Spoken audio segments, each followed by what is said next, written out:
Pokemon Sword and Shield came out November 15th of 2019 as the 8th installment to the mainline series of Pokemon games. Taking place in the region of Galar, Pokemon trainers were given the experience of wide open areas to explore, catch Pokemon, and show off their battle techniques with dynamaxing. But there was one feature that not many people knew about when the game first came out, and not many people still know about it today. When you catch a Pokemon in Sword and Shield, they have a chance to come with what is known as a mark. Generally, 1 in 50 or 1 in 100 Pokemon will appear with a mark on them when you catch them. These marks range from emotional to weather, time-based, or even rarity marks. Each mark is unique in the sense that it can give the Pokemon a fun little title when you send them out into battle, and when playing through Sword and Shield's wild area, you have plenty of chances to catch a Pokemon with one of these marks. My friend Otar showed me this fun mechanic, and wanting to send off Pokemon Sword and Shield with a bang, since Pokemon Scarlet and Violet will be coming out this week, he wanted to ask, can you beat Pokemon Sword and Shield with marked Pokemon only? I mean, well, duh. To add more of a challenge to these rules, we made this challenge into a hard Pokemon Nuzlocke run as well. These are the rules that we followed. If a Pokemon faints, it dies. No overleveling the gym leader's ace Pokemon before you enter the gym. No items used in battles. And just because Otar likes making things a little complicated. No two identical marks can be on the same team at the same time. When you catch a Pokemon, if it has a mark, you can add it to your team, but if it doesn't, you are never allowed to catch that specific Pokemon again. However, if you catch a Pokemon, let's say a Pikachu, and it has a mark, and then catch a Raichu and it has a mark, you can't evolve that Pikachu into a Raichu either. Oh, okay. Unless the Raichu dies, then you're good to do it. What the f— But if you catch a Pikachu and then evolve it into a Raichu, you can't catch a Raichu again. Yeah, I didn't make this up. Otar's just a really complicated bastard. Anyways, I caught 3 Pokemon and then got swept by Milo. Round 2. I caught 3 Pokemon and then died to Nessa. I'm sensing a pattern here. After struggling around for an hour trying to get my eyes off of— Mommy? Sorry. Mommy? Sorry. Mommy? Sorry. We start our journey in the wild area. While it is possible to catch Pokemon in the regular routes as well with marks, I was not so lucky this run. It didn't look like this run was starting off too strong, and then I said words. I kind of don't want to end the stream until I at least find 1 new Pokemon to add to the team. You know what I mean? Yeah, I get you.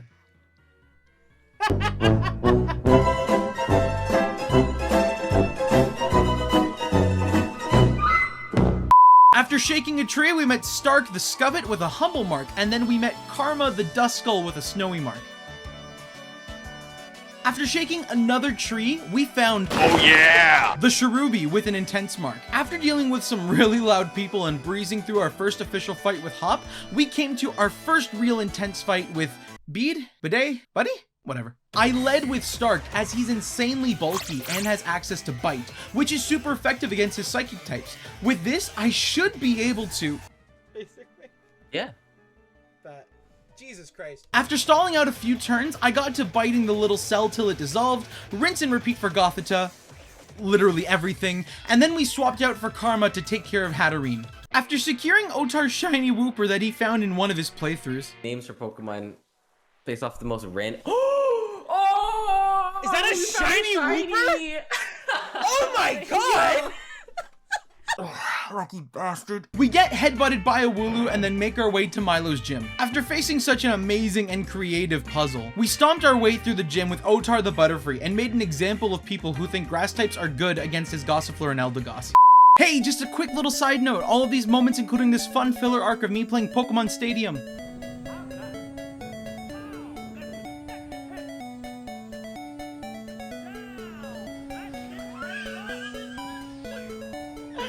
Gamers!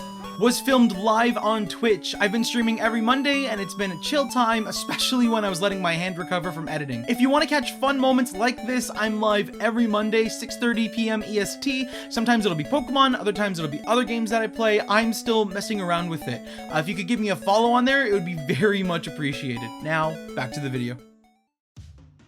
Before making my way to Nessa, I took a look at my team and started to worry a little bit when I realized I only had 1 Pokemon. Oh yeah! Who could possibly take on Nessa with no difficulty. The problem was that didn't evolve until level 25, and the level cap going into this gym was going to be 24. I know that the pier just by the lighthouse has a chance for a Chinchou to spawn from fishing. This will give me 3 different chances to get a mark and add an electric type Pokemon to my team. I mean, it was a long shot. In reality, it's either I catch this or I'd be screwed. So naturally, I found it on my first try. Joker's the Chinchou had a fishing mark. Very lucky, so that way I didn't have to worry about repeat marks being added to my team. I slapped a magnet on him and proceeded to decimate Nessa's gym. Oh yeah! Evolved into Cherim just before Nessa, and he stomped. After this awkward conversation about information that I already knew with this random dude that is totally not the chairman, I made my way to the Galar mines, and we wound up into Bede, Bidet, Betsy, whatever. And after learning that grass-type Pokemon are not weak to Psychic, I have Gen 1 to thank for that. Oh yeah! Takes out Bede, Bidet, Barney, whatever. Trying to exit the mines, there was a bunch of traps disguised as Pokemon, and of course, I had to run my mouth. Stunfisk would be a crazy mon? It would be really sad if Liam ended up being the Stunfisk. I'm sorry. And it looks kind of cool.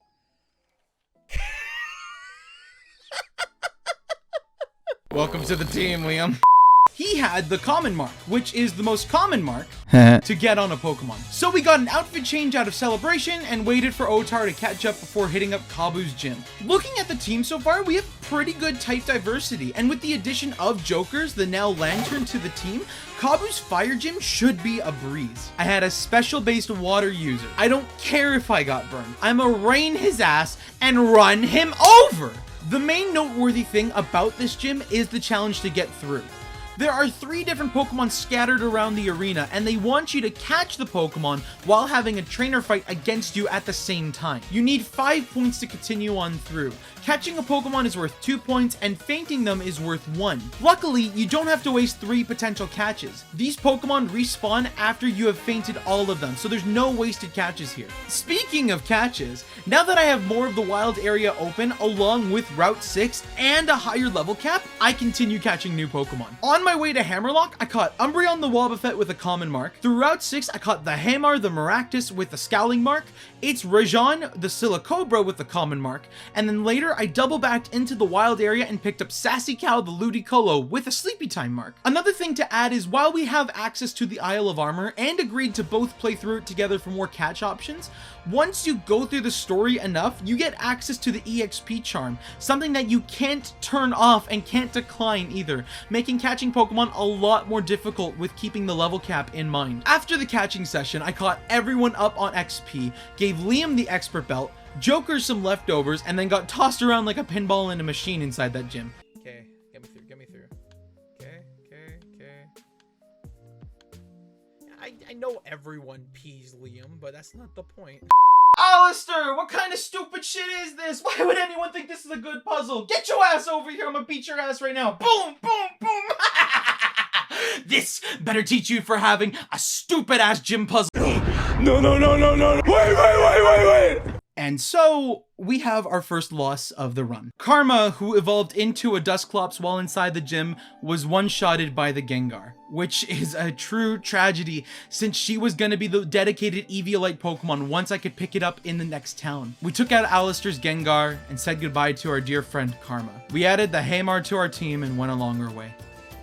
At this point, I want to show you a bunch of cool stuff that happened, but I'm a dummy who didn't download the VODs, cause hubba-jugga-bibba-bibba-da. And yes, I spelt that out in my script. What I can tell you is that we progressed through the Isle of Armor story, picked up a bunch of Pokemon. A few standouts include Amanda Panda the Dunsparce with a Joyful mark, and luckily, I found Zinx the Carablast with a Sleepy Time mark, and Joshua Paswa the Shelmet with a Dry mark. This means after trading them back and forth through Otar, I could evolve them and use them for the run. While we did lose Stark and the Hamar to a double battle with the cracked out Sand Team, and then a newly acquired Alfinfi the Conkeldurr with a Thorny mark. Little did I know that these losses were nothing for what was about to come up. After another battle with Hop, we travel down to Route 9 and make our way to Spikemuth. After seeing the main town entrance is closed off, Marnie shows up for another way in, but we have to battle her for it. Knowing she's a dark type trainer and with access to so many fighting types and bug type moves, I figured this would be a walk in the park. Never, ever, ever doubt the power of Pokemon RNG. Taking out her Liepard was no big deal. Scrafty, however. Scrafty being part fighting type means my bug type Pokemon only do neutral damage, but on top of that, Marnie Scrafty has swagger, which raises my attack stat by 2 but confuses me at the same time. I have a 50-50 chance of getting this attack through, and there's a famous saying in Pokemon, if it's not a 100% chance of hitting... If I attack myself, I'm gonna scream. Ah! Oh, you're fucked. I swapped out Zinx for Otar, who could barely tank a crunch, so I swapped out for Amanda Panda, who gets swaggered. Again, I hit myself in confusion. Again, after being taken out by a Brick Break, we send in Zinx again, only for him to get hit by a swagger. Again, and hits himself from confusion. Again! I swapped in Zin the Pikachu, just for him to get one shot by a crunch, and of course Static didn't proc, just to add insult to injury. Butterfree gets another hit in before falling to another crunch, and it was here where I was really sweating. And if things couldn't get worse... Hop was no slouch, and now Marnie is just as You're good, apparently. fucking with me! She had a hyper potion! This battle was over. I lost from swagger alone. I want to tell you there's a comeback story, but like with a level 35 Durant and a Golduck, there was no way I could finish that fight. Stark the Durant did his best after 2 digs, and Ethan the Golduck got hit by a swagger and hit himself for those counting at home the 4th fucking time. I lost the run. Traditionally, Nuzlockes end after your whole party wipes, but we came too far just to start over now, at such a late point in the game. Chat agreed for me to keep going with a new party, and with a newly found state of determination and the humble touch of death being acknowledged, we organized a new team. Oh yeah! The Luxray with a Dawn mark, R2 the Salazzle with a Sleepy Time mark, Cozy Jams the Snom with a Lunchtime mark, Swift Pidgeot the Unpheasant with the Vigor mark, and added Jokers and Josh back to the team. With this team, we went for round 2. And before anyone says anything, I did try evolving some, making their happiness meter as high as I could, but it just wasn't enough. And then for the name of the stream, we pressed on with her Snommy Snom Snom. Oh my god, this thing is too adorable. Why do you have to be ass? Again, Liepard was easy. This time I gave Oh yeah! Play Rough, so we had another user to plow through dark types. Afterwards, Marnie sent out Toxicroak instead of Scrafty, which honestly, I wasn't ready for the Vietnam flashbacks just yet, so it was very much appreciated. Landing an easy paralysis, I Volt Switch Oh yeah! out while getting the kill, so I can get a free switch. Predicting the Scrafty switched in, I swapped in for Jokers, knowing that he's not physical based, and having access to burn made him an obvious choice. I willed it, and so it shall be. Since Swift was overleveled before going into the gym, I swapped her out for Bobikanks the Obstagoon with the Blizzard mark. Him having the ability Guts and me finding a Fire Orb on the Isle of Armor was a blessing. I couldn't wait to bring him into battle and just wreck. But thank you for asking. Oh no. Remembering that I shouldn't say words, we trekked on through the rest of the gym until we got to Piers. With the rest of my team intact and with a lot of answers to his dark types, I wasn't so worried. I see Scrafty and I'm like automatically triggered. One play rough later and we are breathing comfortably.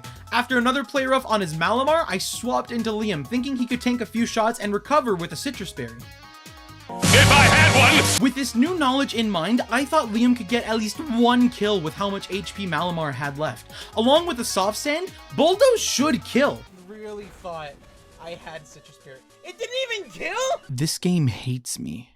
Change my mind. Excelgor comes in to pick up the kill. Trying to read the AI's moves, we tried to get a yawn off on Obstagoon just in case it went for Obstruct so we could hit it hard next turn. Then I forgot I was fighting a computer and lose Josh in the process. And if you still don't think that my luck hasn't been that bad... Lois, not bad, not bad. Now he goes for Obstruct. Of course he does. So we just play rough and hope for the best. And Obstagoon is faster than me. That is terrifying.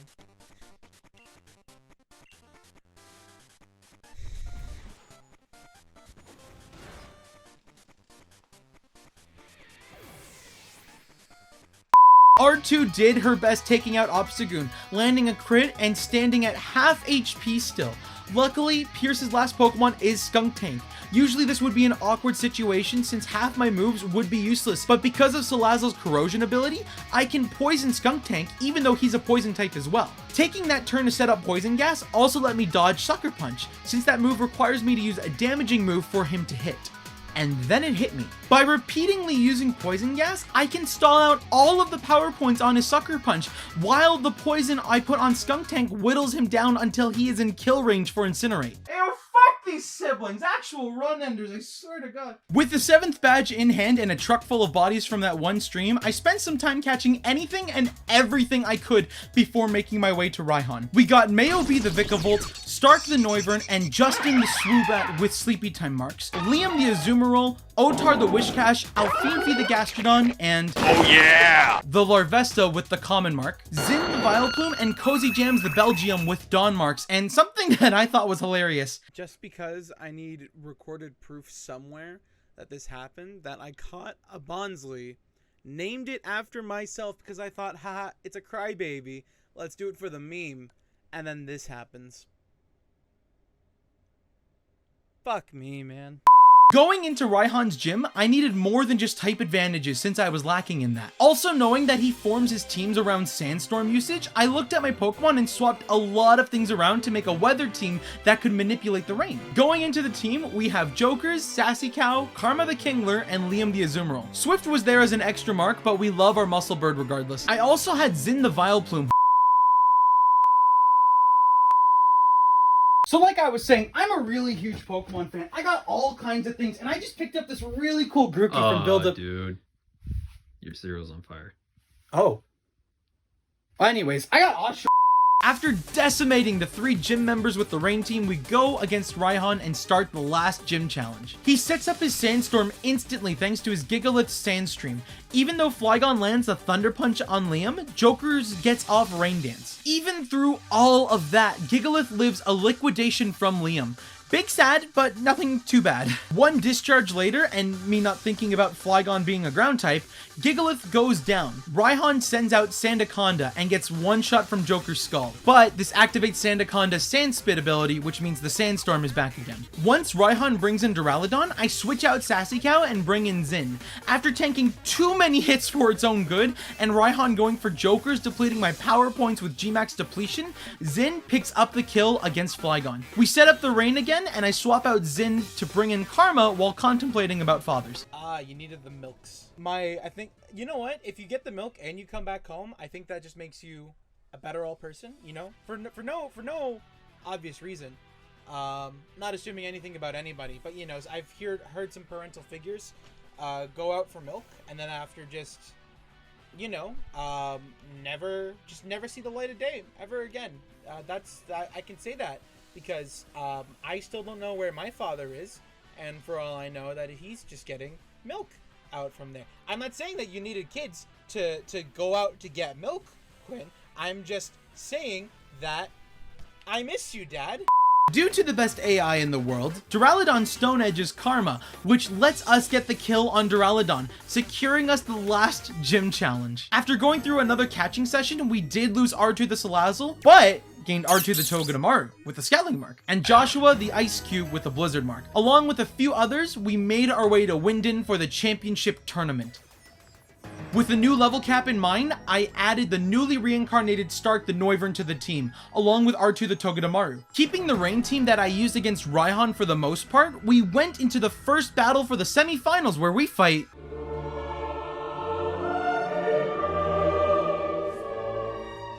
Starting off with R2, I prepped bug moves in advance for this fight, just in case. I had the idea of setting up with Pin Missile so I could Fell Stinger the remaining HP of whatever Pokemon I was on for the extra attack boost. I did not count on Pin Missile actually killing Liepard. Shit. Marnie goes for her next Pokemon. We landed all 5 Pin Missiles on the Scrafty, which took out almost half of his health. Not bad damage at all. Fuck. Alright, so we bring out Liam instead. One missed play rough later, we swap into Karma and Brick Break finally goes through and we get the kill on Scrafty, killing my trauma for this run. We swap in Zin for Marnie's Morpico, getting the kill after a Moonblast, and then swap in Stark for her Toxicroak. Since I set up the stun the turn earlier, Toxicroak takes damage from her ability, Dry Skin. Afterwards, I Dynamax Stark so we could guarantee the one-shot on Toxicroak while giving myself +1 speed. Finally, all that's left was her Grimmsnarl, who she G-maxes immediately. We land 1 max Airstream on him before almost dying to 1 max Starfall. Luckily, we survived with 31 HP. I stalled out with a turn of Dynamax with Max Protect and then swapped Stark out safely into Karma. Since she has a great physical stat, I figured it would be the best for her to tank whatever was coming out this turn. After dealing over 60% of my health in one shot, I got a little worried. But I knew as long as I outsped her, Karma should kill with Metal Claw. And thankfully, Marnie threw in the towel using Torment instead, allowing me to get the kill, securing our first win in the semifinals. Next was our boy Hop. He had come so far on his journey on being the Galar champion. Allow me to shit on his dreams real quick. Chucking out R2's dead body from my party, I tossed in Josh the Ice Cube and went on our way. Hop sends out Double, which after multiple rounds of using Brick Break on him from Karma, and then So much damage. Hop's cheating! I swap into Jokers to ignore Double's physical defense and go for special defense, which gets me the kill. Hop sends out Snorlax next. After paralyzing him, he lands a High horsepower. on me, which did insane damage. I swapped out for Liam and ate a High horsepower. for minimal damage. Using Liquidation, we took out Snorlax and swapped out Liam for Jokers against his Pincurchin. Unluckily for me, Jokers originally came with Illuminate instead of Volt Absorb, making him worthless ability-wise. Luckily for me, I had 3 rare candies and made an ability capsule to swap it to Volt Absorb beforehand, getting the free heal on Jokers for the switch in. Landing a burn on Pincurchin, he goes for Curse, and this is where I learned something depressing. Oh, he curses himself.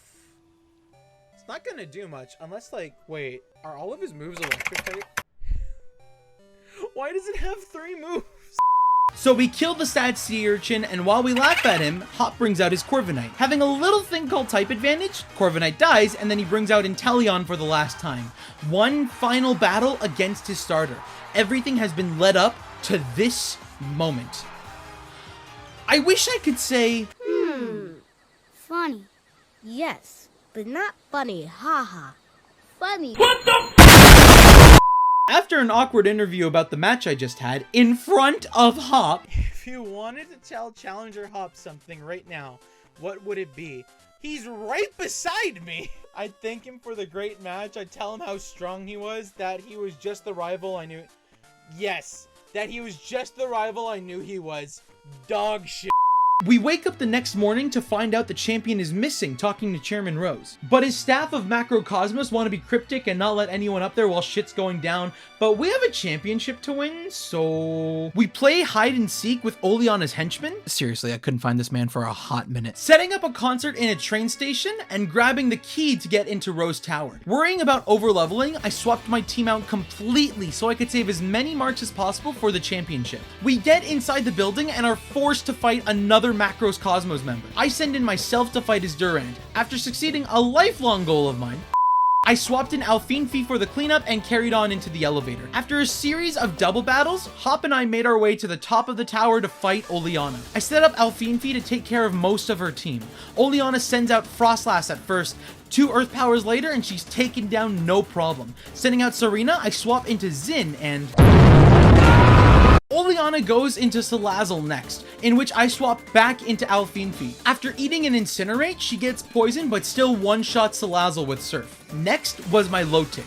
To avoid me losing as much HP as I could from poison, I swap into Sassy Cow to fight the Milotic. After faking her out on turn 1, we throw an energy ball at her for a lot of damage while eating a Surf and being quad resistant. 1 energy ball later, Milotic fell and all was left was her Garbodor. I swap back into Alfinfi as Oleana Gigantamaxes her Garbodor. Her special move would proc regular poison onto a Pokemon hit by it, but because Alfinfi was already poisoned, I wasn't worried about that part. She even tanked the attack quite well, being a bulky squid and all. So we Dynamax Alfinfi, but this time Garbodor hits us with Max Quake, raising her special defense while also taking out half of our current health. This puts us in a tight position. My leftovers ignores most of my poison damage, but I still took a decent amount of damage. Luckily, my Max Quake also raised my special defense, so if I'd be able to tank another Dynamax based move, but the poison might be too much as well. Just in case, I made the safe switch of ending my Dynamax early and swapped into Swift Pidgeot, and we read the Max Quake and dodged the move entirely since it doesn't affect flying type Pokemon. 2 air slashes later and Garbodor falls, leaving Oleana defeated, and now we can finally reach Leon and resume the tournament. And then we took a 2-week hiatus because personal lives happened, but damn, look at these Pokemon animations. This game was crazy.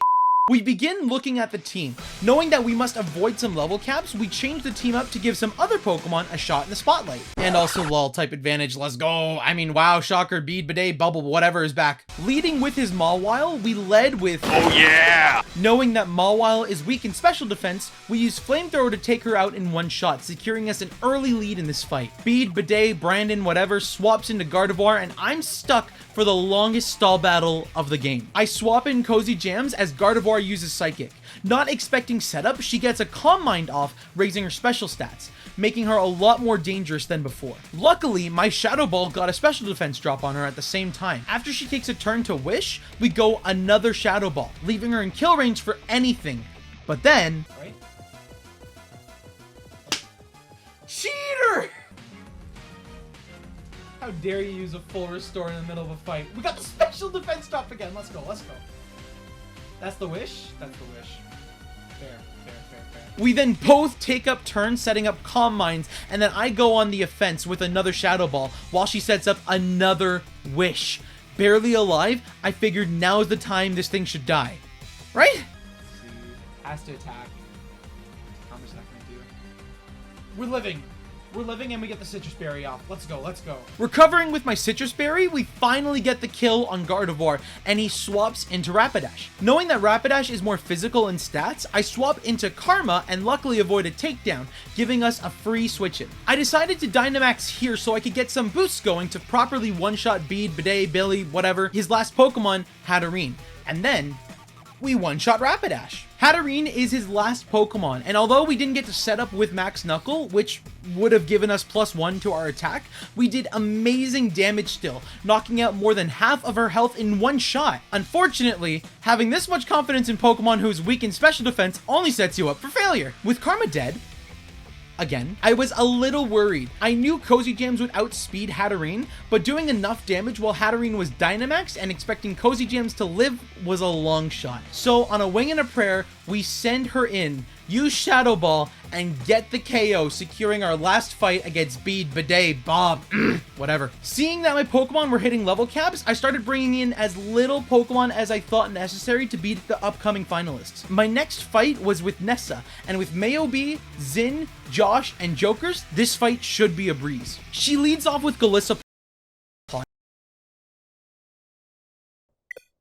I lead with Mayobi. I'm gonna be real with y'all, Nessa has 5 Pokemon, and the battle went either May used Thunderbolt first, or she tanked a hit and then used Thunderbolt afterwards. Basically, 4 KOs back to back.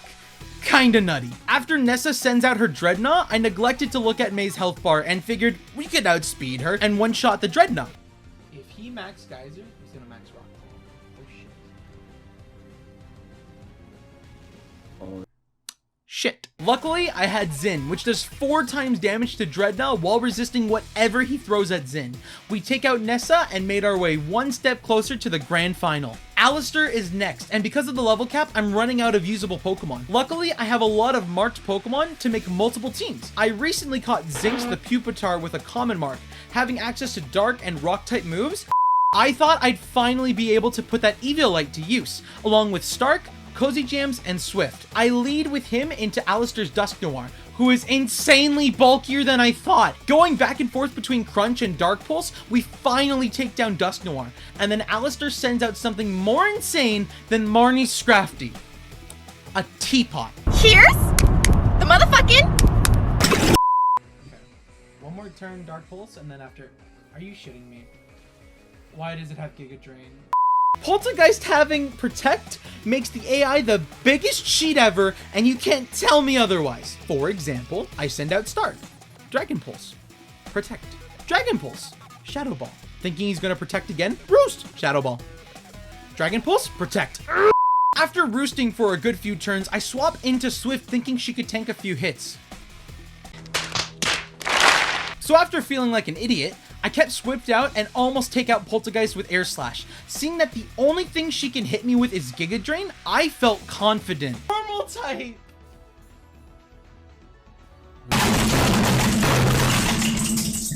Since this teapot is so bulky, it tanks a crit Air Slash while setting up Nasty Plot, gets another Protect, and then uses Giga Drain the next turn, dealing over half of my health bar now on Swift. It's this moment when I came to the sudden realization. I can't win. Cozy Jams gets one shot with whatever this teapot uses, and Stark and Swift don't have enough bulk to tank any more hits from this thing. All I can do is sit there while everyone on my team dies in front of me. I couldn't let it end there. Officially, my run has ended twice, but I was determined to get as far as I could. So I assembled my Hail Mary one last rain team, consisting of Joker's the Lantern, Sassy Cow the Ludicolo, and Otar the Wishcash with the common mark. This was my last effort to try and run it into Alistair. This had to end here and now. We start the battle with Jokers into Alistair's Dusk Noir, leading with a Thunder Wave while tanking a Rock Tomb. Seeing that I can tank hits well, I take a turn to set up Rain Dance as Dusk Noir stays paralyzed. I go for Scald, and unfortunately, he stalls out my Rain after tanking 2 Scalds and using a full Restore. I get another 2 Scalds, get the burn, and set up Rain Dance while he dies to the burn, and I recover a little bit with my Citrus Berry. Next was... Fearing for my life about Giga Drain, I swap into Sassy Cow, letting Poltergeist get a Nasty Plot off. I return with an Energy Ball, which lands a crit. Things are looking up. I swap back into Jokers and take out the stupid teapot with a Scald and moved on to Chandelure. Guess how the Fire-type Pokemon handled it in the rain?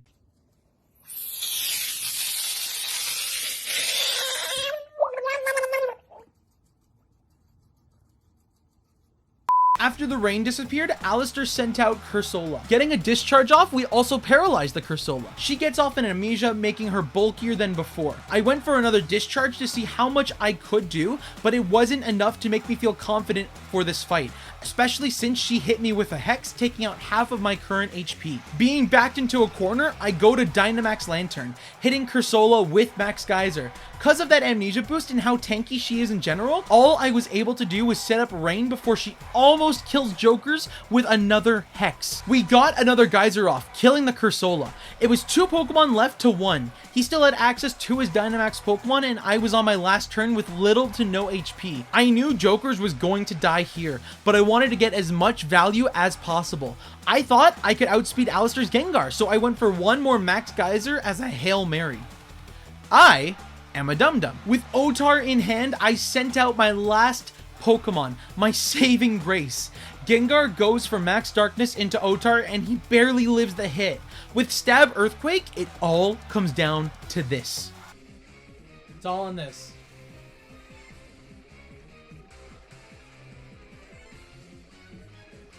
Man. Yeah, watching. It's over. It's over. It's over. It was so close. If I protected that turn, this could have been very different. But unfortunately, this is where our story ends. So while no, I may have presented a long ass video just to tell you I couldn't do this challenge, it doesn't mean that we stop. Playing through Sword and Shield with this rule set has been a fun way to revisit the game and bring back what we felt as a traditional Nuzlocke to Generation 8. I personally hope that marks come back for Generation 9. It was a cute little gimmick, but being able to play a new game with this rule set again would be so much fun, on top of using my marked friends in a new adventure. See, this was the part where I'd say if you wanted more Markymon content, Otar and I were doing another run to make up for it, but I hope people that see this video try making their own Markylock run, as it were. Either to send a final goodbye to Generation 8, or just to revisit Sword and Shield. Whatever the case, thank you guys so much for watching. If you made it to the end of this video, tell me what do you think? I'm very interested in doing more Pokemon-based content for the channel, and would love to hear what you guys want to see in that regard. Don't forget to like, share, and subscribe. Take it easy, everyone.